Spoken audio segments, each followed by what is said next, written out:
नमस्कार दोस्तों, आपका स्वागत है शिक्षा प्रेरणा के इस एपिसोड में। दोस्तों, पिछले एपिसोड में हमने देखा था हमारी जो नई शिक्षा नीति है, शिक्षा नीति 2020, इसमें जो हाइलाइट्स है, जो महत्वपूर्ण मुद्दे हैं, इनके बारे में हमने चर्चा की थी।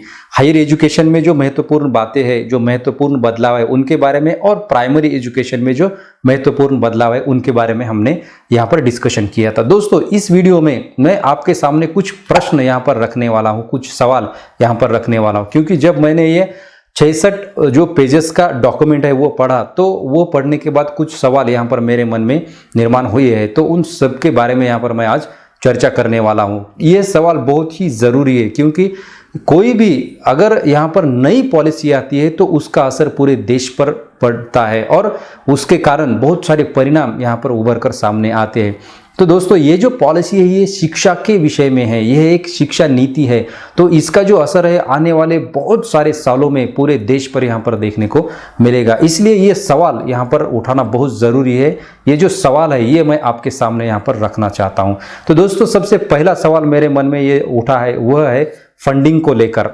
यहाँ पर जो पॉलिसी है उस पॉलिसी में कहा गया है कि 6% जीडीपी के अनुसार हमारे जो शिक्षा है उस पर यहाँ पर खर्च या बढ़ावा किया जाएगा। लेकिन वो किस तरह से किया जाएगा, कितना स्टेक सेंट्रल गवर्नमेंट का होगा, कितना स्टेक यहाँ पर जो स्टेट गवर्नमेंट है उनका होगा, और प्राइवेट जो फिलांथ्रोपिस्ट, इन्होंने ये जो शब्द यहाँ पर इस्तेमाल किया है वो है फिलांथ्रोपिस्ट, मतलब इनका स्टेक कितना रहेगा।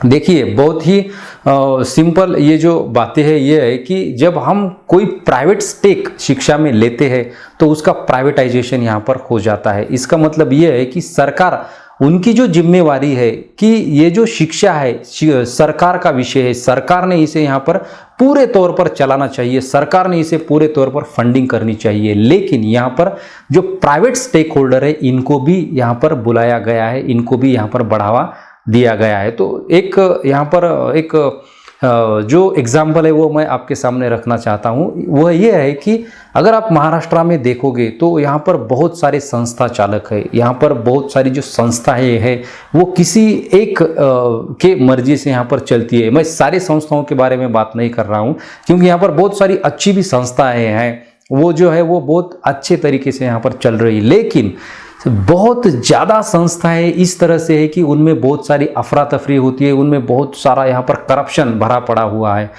रिक्रूटमेंट से लेकर यहाँ पर आप जो फीस कलेक्शन करते हैं स्टूडेंट के, इनमें तक यहाँ पर घोटाले होते हैं, और ये सब हम यहाँ पर जानते हैं। तो ये जो पूरी सिस्टम यहाँ पर बनी है उसे आप किस तरह से टैकल करोगे, इसके बारे में इस पॉलिसी में कुछ भी नहीं कहा गया है। तो एक बहुत बड़ा सवाल यहाँ पर फंडिंग को लेकर उठता है। ये अगर आप प्राइवेट जो स्टेक होल्डर है उनको बुला रहे हैं तो उन पर यहाँ पर किस तरह से जो करप्शन है उनको टैकल करोगे। रिक्रूटमेंट की ही बात करते हैं हम यहाँ पर, किस तरह से आप रिक्रूटमेंट करते हैं। यहाँ पर जो कहा गया था कि सेंट्रलाइज्ड रिक्रूटमेंट होगी, उसके बारे में कुछ भी इसमें नहीं है। मतलब वही फिर होगा कि यहाँ पर जो जिनके पास पैसे होंगे, जिनके पास यहाँ पर डोनेशन देने के लिए पैसे होंगे, वही आप इस नौकरियों में जा पाएंगे। यहाँ पर गरीब जो है वो नहीं जा पाएंगे। आज महाराष्ट्र में मैं आपके सामने कुछ तथ्य रखना चाहूँगा। बहुत सारे क्वालिफाइड टीचर्स है जो पढ़े हैं, उनके पास डोनेशन देने के लिए नहीं है, तो वो कुछ प्राइवेट यहाँ पर कोचिंग करते हैं या कुछ और भी काम यहाँ पर करते हैं और अपना गुजारा कर लेते हैं। तो इनके बारे में इस पॉलिसी में कुछ भी नहीं है। रिक्रूटमेंट कैसा होगा, ये बहुत बड़ा सवाल आज हमारे युवा पीढ़ी के सामने। सेंट्रलाइज्ड होगा या डोनेशन देकर यहाँ पर होगा, क्योंकि आप जानते हो कि महाराष्ट्र में किस तरह से बहुत सारी संस्थाएं जो है वो पैसे लेती है रिक्रूटमेंट के लिए। तो वो कैसे आप टैकल करोगे, एक बहुत बड़ा सवाल हमारे सामने। इस नीति में कुछ भी इसके बारे में नहीं कहा गया है। दूसरी बात यह है कि अगर आप फिलैंथ्रोपिस्ट या जो प्राइवेट स्टेक होल्डर है उनको बुला रहे हो, तो यहाँ पर जो प्राइवेट लोग बैठे ये सारे भावराव पाटिल की तरह या रतन टाटा की तरह नहीं है, जिनके मन में कुछ यहाँ पर समाज को देने की भी भावना है, समाज के लिए कुछ करने की भावना है। ऐसे लोग नहीं है। कमर्शियलाइजेशन यहाँ पर है। आपने इसमें भले ही कहा हो कि कमर्शियलाइजेशन को कर्टेल किया जाएगा, लेकिन अगर आप उनको खुद ही बुला रहे हो तो किस तरह से कमर्शियलाइजेशन यहाँ पर कर्टेल किया जाएगा, खत्म किया जाएगा, यह एक बहुत बड़ा सवाल है। चलते हैं अगले सवाल की तरफ। अगला सवाल यह है कि आपने कहा है इसमें जो आंगनवाड़ी है या बाल वाटिका है वह रहेगी और प्री प्राइमरी प्राइवेट स्कूल भी रहेगी। तो बहुत बड़ी बात यहाँ पर है। आप हम सबको पता है आंगनवाड़ी की हालत क्या है अभी, और प्राइवेट जो स्कूल है प्री प्राइमरी उनकी हालत क्या है। दोनों में बहुत बड़ा अंतर है, दोनों में बहुत बड़ा डिफरेंस है। और वो डिफरेंस हम यहाँ पर गरीब और अमीर इस तौर पर नापेंगे, क्योंकि गरीब के जो बच्चे हैं वो आंगनबाड़ी में जाते हैं, जो जिनके पास पैसे है डोनेशन देने के लिए वो इसमें प्री प्राइमरी जो प्राइवेट स्कूल से उसमें जाते हैं। वहाँ पर चकाचक सब कुछ है, वहाँ पर तामझाम है, वहाँ पर बहुत सारी जो फैसिलिटीज़ है, यहाँ पर जो पेरेंट्स है उनको कन्विंस किया जाता है। लेकिन आंगनवाड़ी का स्तर आप उठाने वाले हो या नहीं, उनमें कौन सी यहाँ पर इंफ्रास्ट्रक्चर है जो आप लाने वाले हो, इसके बारे में इसमें कुछ भी नहीं कहा गया है। सबसे बड़ा सवाल ये जो दूसरे सवाल में यहाँ पर है वह है कि यहाँ पर अमीर का भी बेटा और गरीब का भी बेटा एक ही स्कूल में जाएगा क्या? कलेक्टर का बेटा या बेटी उसी स्कूल में पढ़ेंगे जिला परिषद के जिस स्कूल में एक मजदूर का बेटा पढ़ता है?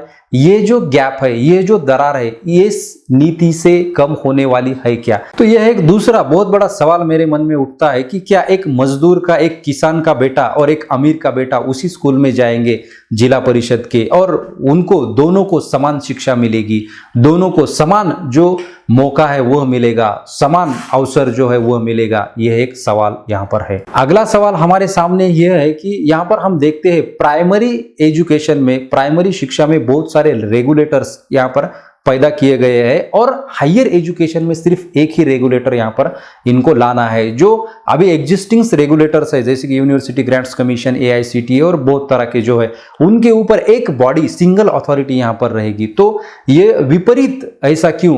प्राइमरी में बहुत सारे रेगुलेटर्स और जो हायर एजुकेशन है उसमें सिर्फ एक ही रेगुलेटर। तो इसका भी यहाँ पर उत्तर इस नीति में हमें देखने को नहीं मिलता। दोनों भी धोखादायक यहाँ पर हो सकती है।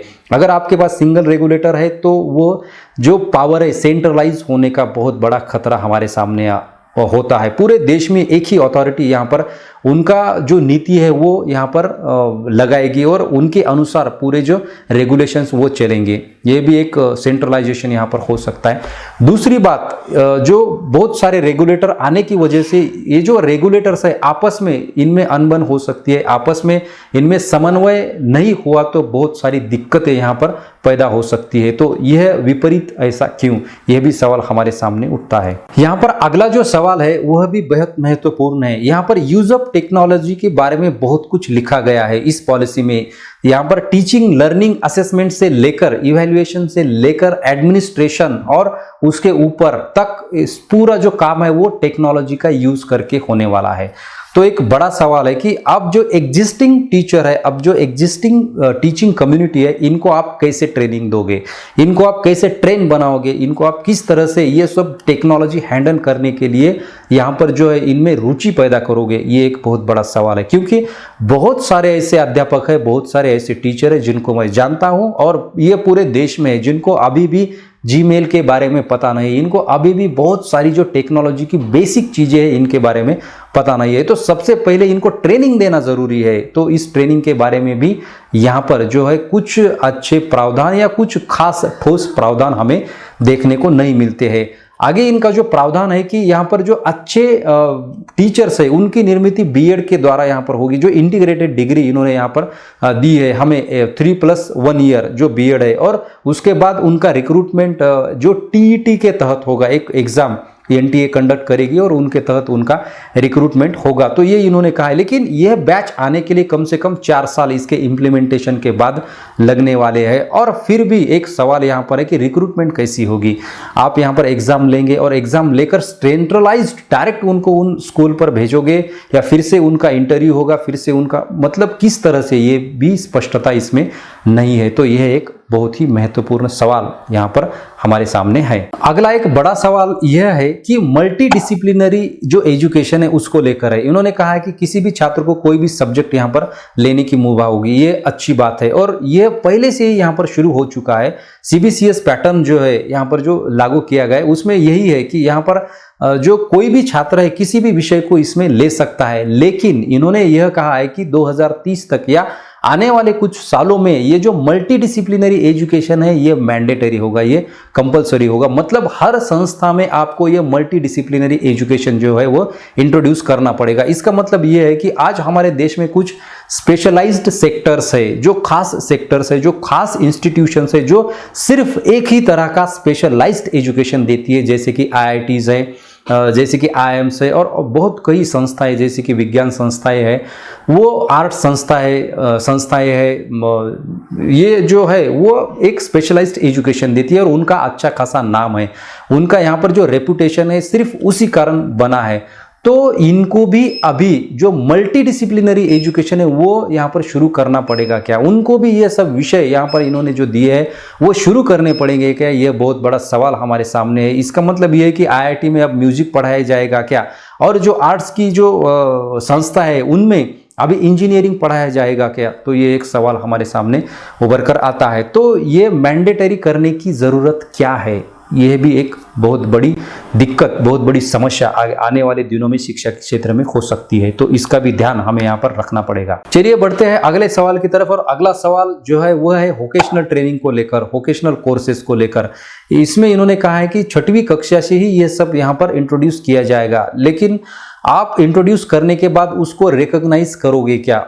मेरा कहने का मतलब ये है कि जिस तरह से BA की डिग्री, MA की डिग्री या जो भी ग्रेजुएशन की डिग्री हमारे पास है, उसी तरह से एक वोकेशनल डिग्री जो कुछ स्टूडेंट है उनके पास होगी। तो ये दोनों जो डिग्रीज है वो बराबर होगी क्या? इनका जो वैल्यू है वो सेम होगा क्या? मतलब BA का जो स्टूडेंट है या ग्रेजुएशन का जो हमारे स्टूडेंट है वो अगर UPSC में जाता है, उसकी एग्जाम देना चाहता है, वो दे सकता है क्या? और वोकेशनल का भी, आप इसे बैचलर ऑफ वोकेशनल कोर्स कहते हो, तो वो भी वो शिक्षा ले सकता है या कोई भी परीक्षा नौकरी के लिए दे सकता है क्या? यह एक बहुत बड़ा सवाल यहाँ पर उठता है। तो वो समान रूप से हम यहाँ पर मानने वाले हैं या नहीं? तो दोस्तों चलिए बढ़ते हैं अगले सवाल की तरफ, और अगला सवाल मेरे मन में बोर्ड एग्जाम्स को लेकर है। यहाँ पर इन्होंने कहा है कि 10वीं और 12वीं का जो बोर्ड है वो कंटिन्यू रहेगा। इसमें यहाँ पर जो है सिर्फ आपकी जो एग्जाम्स है, आपके जो पेपर है वो इजी बना दिए जाएंगे।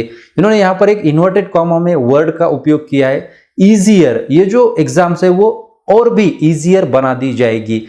तो यहाँ पर एग्जाम डिफिकल्ट या इजी बनाने का सवाल नहीं है, सवाल ये है बोर्ड के एग्जाम्स क्यों। अगर आप देखोगे जो विकसित देश है जैसे अमेरिका है, यूरोप में बहुत सारी जो कंट्रीज है, उनमें ये बोर्ड एग्जाम्स अब खत्म हो चुका है पूरी तरीके से।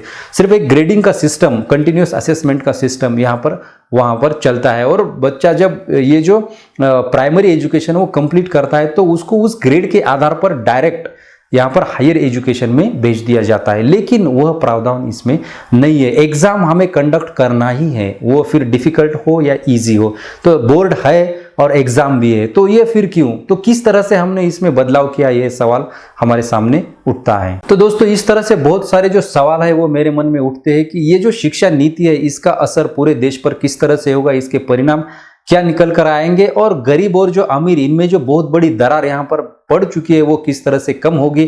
क्योंकि शिक्षा ही एकमात्र ऐसा साधन है जिसका उपयोग करके, जिससे हम यहाँ पर अच्छा बना के ये जो दरार है कम कर सकते हैं। और शिक्षा एकमात्र उपाय हमारे देश को यहाँ पर जो विश्व गुरु बनाने की हम बात करते हैं वो बनाने का एकमात्र जरिया है। तो शिक्षा क्षेत्र में बहुत ही यहाँ पर सूझबूझ से ये सारी बातें, ये सारी चीजें करना बहुत जरूरी है। तो ये कुछ सवाल मैंने आपके सामने रखे, आपको इनके बारे में क्या लगता है? करप्शन के बारे में आप क्या सोचते हो? वोकेशनल कोर्सेज के बारे में आप क्या सोचते हो? आप सोचते हो क्या अमीर और गरीब का बच्चा एक ही स्कूल में एक ही बेंच पर बैठकर पढ़ेगा? ये सब सवाल आपके मन में भी उठते हैं क्या? तो अगर ये सब चीजें हैं तो प्लीज इस पर डिस्कशन होना चाहिए। और आपको मैं यहाँ पर विनती करता हूँ कि कमेंट बॉक्स में आपकी जो भी राय है प्लीज यहाँ पर पोस्ट कीजिए, उस पर हम यहाँ पर चर्चा जरूर करेंगे। पूरा वीडियो देखने के लिए धन्यवाद, और इस हमारा जो शिक्षा प्रेरियर चैनल है इसे सब्सक्राइब कीजिए, ये वीडियो अपने दोस्तों में शेयर कीजिए, इसे लाइक कीजिए,